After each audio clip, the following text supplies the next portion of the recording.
గ్లాసుడైన చాలు నందిని పాలు, కడివిడైన నేమి కల్తీ పాలు. నందిని డైరీ.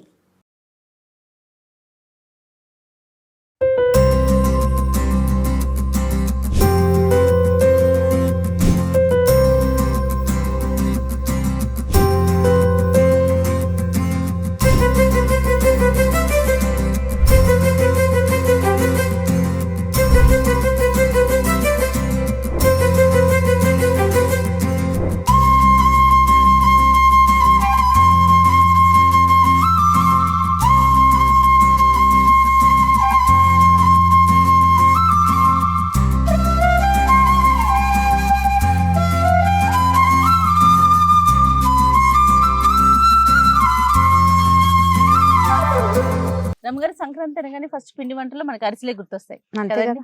అందుకని చెప్పి మిమ్మల్ని కష్టపెట్టి పొల్లలు పోయి అరేంజ్ చేసి ఓకే అరిసెల కోసం మొత్తం పిండి అంతా రెడీ చేయించానండి నేను. Very good. అరిసెలు నేతి అరిసెలు అయితే ఎంత బాగుంటాయి రమ్మగారు. చాలా బాగుంటాయి కానీ మొత్తం నెయ్యి కాకుండా కొంచెం ఎక్కువ భాగం నెయ్యి కొంచెం నూనె వేస్తే ఇంకా చాలా బాగుంటాయి.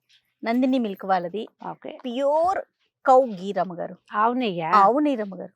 మీకు చాలా ఇష్టం. నెయ్యికి మీకు విడదీయరాని బంధం అనమాట రమ్మగారికి నెయ్యికి. సో మీకోసం అని చెప్పి నేను నెయ్యి తీసుకొచ్చాను. నేతి అరిసెలు చేయబోతున్నాం మనము.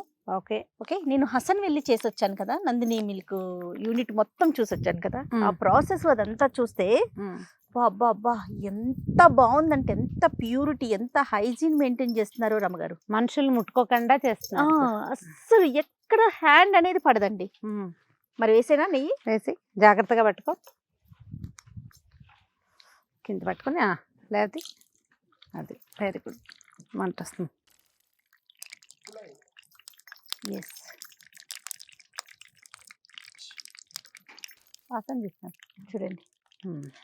ఆవునే ఒక డిఫరెంట్ వాసన వస్తుంది కదా. అవునండి, వాసన బాగుంది. కలర్ కూడా ఈవెన్ ఎల్లోగా ఉంది కదా. అవునవును అవును. ఎందుకంటే ఆవు నెయ్యి అనేది ఒక భావన కదండి మనకి కదా. ఆ స్వచ్ఛత, ప్యూరిటీ అండ్ స్వచ్ఛత అనేసరికి మనసు అట్లా లాగుతూ ఉంటుంది. అవును. ఇక్కడ విరివిగా దొరుకుతుందా మనకి? ఇక్కడ కూడా మనకి అన్ని షాప్స్ లో దొరుకుతుంది. ఆన్లైన్ లో అవైలబుల్ గా ఉంది. ఓకే. నందిని పాలు, నందిని నెయ్యి, పెరుగు, స్వీట్స్, ఇట్లా దాదాపుగా 32 నుంచి 45 రకాలు ఉన్నాయండి. అక్కడైతే ఇక్కడ బహుశా అన్ని లేకపోయి ఉండొచ్చు కానీ పాలు మాత్రం చాలా బాగా, పాలు పెరుగు ఇవన్నీ బాగా దొరుకుతున్నాయి. నెయ్యి కూడా, నెయ్యి చాలా బాగుంది. వాసన బాగుంది. క్షణంలో వచ్చేస్తుంది చూడండి. అవును రమ్ గారు. చూడు, పుల్లల పొయ్యి కదా, చాలా స్పీడ్ గా. అంటే పుల్లల పొయ్యి అవటం వల్ల కాదు, అది వేడెక్కిపోయింది కాబట్టి చాలా వేడిగా అయిపోయింది.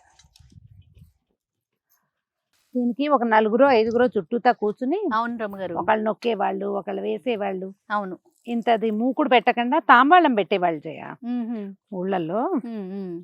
రమ్మగారు ప్రాక్టీస్ లేనట్టుంది కదా మీకు కూడా. చిన్నప్పుడు ఎప్పుడైనా చూసారా ఇట్లా? చిన్నప్పుడా? ఏమిటి, సుమన్ టీవీలోనే 3 సార్లు చేయించి అలా అడుగుతావా జయ? రమ్మగారు ఇది నేను అడిగేది పుల్లల పొయ్యి మీద.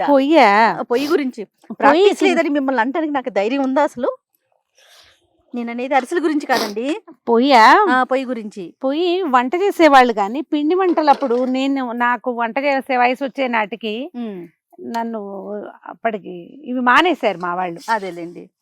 కొంచెం నేను ఎక్కడ చూసేదానంటే మా ఊళ్ళో పాలేళ్ళ ఇళ్ల దగ్గర సామూహికంగా చేసేవాళ్ళు అరిసెలు. ఓకే. మాకు ఒక చాకలి ఉండేది అంకమ్మ. నేను ఎప్పుడు చెప్తాను, నాకు నీళ్ళు పోసిన అంకమ్మ. మా పిల్లల్ని ఒకసారి ఫోటో చూపించండి. అంకమ్మ ఫోటో లేదు. అంకమ్మ చాలా బాగా చేసేది ఇవి అరిసెలు. ప్రతి ఇంట్లో ఇక్కడ ఎవరిదైనా పిల్లలకు నీళ్లు పోసే పని ఉన్నా సరే పరిగా ఎత్తుకుంటూ వెళ్ళిపోయేది.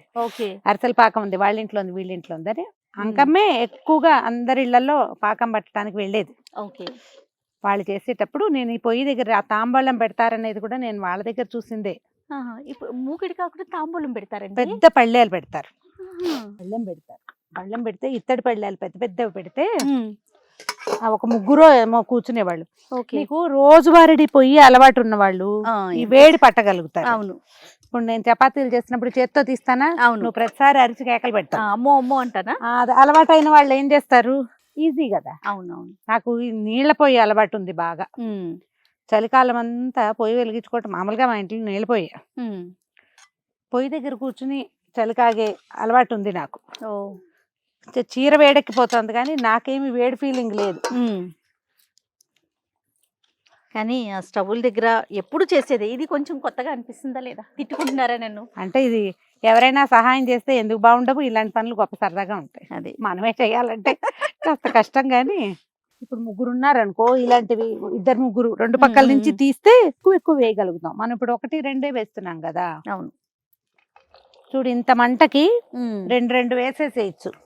2 తీసే పంతనం మనకి ఉండాలిగా. అంతేగా. మీరు చేస్తారండి అరిసెలు ఇంట్లో? సంక్రాంతికి మెయిన్ కొత్త బియ్యం ఉన్నప్పుడు చేసుకుంటే బాగుంటాయి కదా. అవునవునవును. సంక్రాంతికి చేస్తాము. నేను పాకం పట్టి ఉంచుకుని తర్వాత 10 రోజులు పోయాక కూడా చేసుకుంటాను. ఓ, ఈ సంవత్సరం పంచదార అరిసెలు చేద్దాం అనుకుంటున్నాను. బెల్లం అరిసెలు కొంచెం సాగుతాయిగా. అవునవును. పంచదార అరిసెలు పళక్కమని విరుగుతాయి. అవును. నాకు ఆ పళక్ ఇష్టం. ఎక్కువ చేయము, కొంచెం చేస్తాం. ఓకే. 2 రోజులు తినడానికి. ఇంకంతా నిలవ ఉంటే ముక్కా చెక్క అయిపోతూ ఉంటాయి అవి. అవును. నందిని ఆవు నెయ్యి వేసి వాసన బాగుంది చూడు. చాలా అద్భుతంగా ఉంది రమ్మగారు. చక్కటి నేతి అరిసెలు చేసుకుంటున్నాము. మామూలుగా అయితే మనం అమ్మ వాళ్ళు కూడా ఇంటి దగ్గర ఏం చేసేవాళ్ళు అంటే ఒక చారెడు నెయ్యి పోసి పైన నూనె పోసేవాళ్ళు. పూర్తి నెయ్యి ఎందుకనో మాకు చాలా పాడి ఉండేది.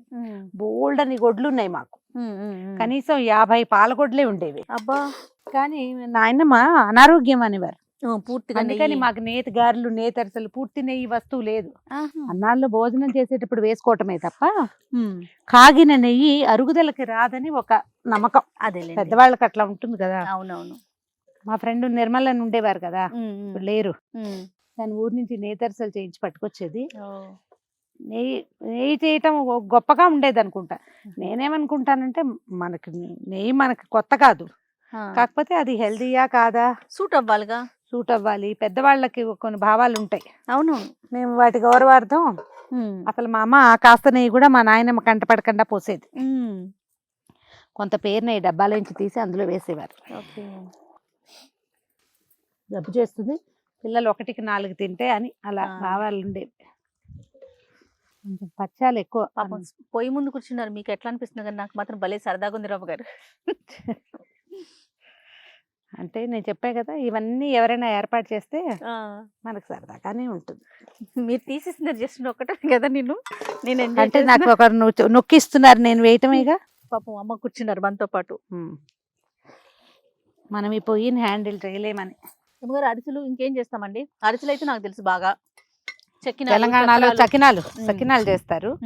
మనమేమో చక్రాలు, చెక్కలు, జంతికలు, చెక్కలు, చేగోడీలు. అవునండి. ఒక 2-3 కలిసి చక్కగా మరి ఇలా పొయ్యి అంటే పెట్టుకోలేకపోతాం, కానీ చిన్న స్టవ్లు వస్తాయి కదా రమ్మగారు, సింగిల్ స్టవ్లు. అవి అయితే కూర్చొని చేసుకోవచ్చు కదా.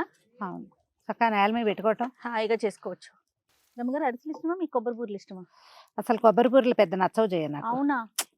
తూచి రమ్మగారు, నాకు ఎంత ఇష్టమో కొబ్బరి బూరెలు అరిసెల కన్నా. నాకు అరిసె ఇష్టం. కొబ్బరి బూర అంటే కొంచెం మెత్తగా అట్లా అనిపిస్తుంది, అదొక ఫీల్.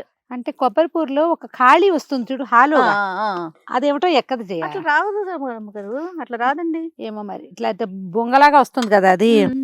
ఆ బొంగలో లోపల గ్యాప్ వస్తుంది. ఏమో మరి అమ్మ చేస్తారు కదా, అస్సలు రాదండి.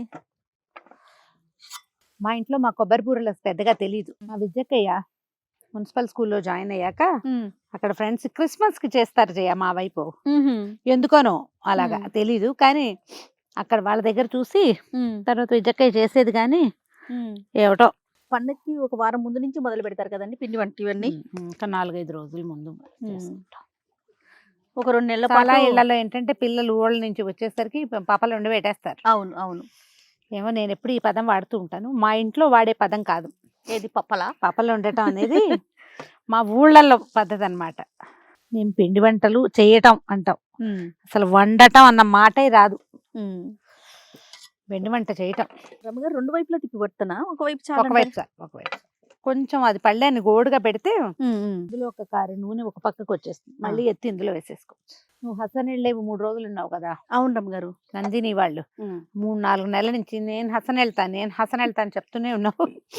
మొత్తానికి డిసెంబర్ లో వెళ్ళినట్టున్నావు. అవును రమ్మగారు. ఎలా ఉంది జయ ఫ్యాక్టరీ చూస్తే ఎక్స్పీరియన్స్? నేను ఇక్కడ చాలా అంటే నార్మల్ గా ఊహించుకున్నాను, నేను ఎప్పుడు చూడలేదు రమ్మగారు. మా ఆయన ఎప్పుడు చెప్తాను, నేను పాల్ ఫ్యాక్టరీ చూసాను, విజయవాడలో పాల్ ఫ్యాక్టరీ చూసానని. నేను ఎప్పుడు చూడలా, అంత ఊహించుకోలా. అది ఫ్యాక్టరీ కాదండి, ఇండస్ట్రీ. బా. లక్షల టన్నులు రమ్మగారు. ఆ, నేను అసలు ఇక్కడ ఇది మాట్లాడాలి అది మాట్లాడాలి, ఇన్ని డ్రెస్సులు అన్ని డ్రెస్సులు మేకప్ కిట్లు ఎన్నో వేసుకెళ్ళిపోయా. ఆ. నోరు ఇప్పటాకు లేదు రమ్మగారు. ఎందుకో తెలుసా, ఏది ఆపటాకు లేదు, ఏ మిషనరీ. ఓ.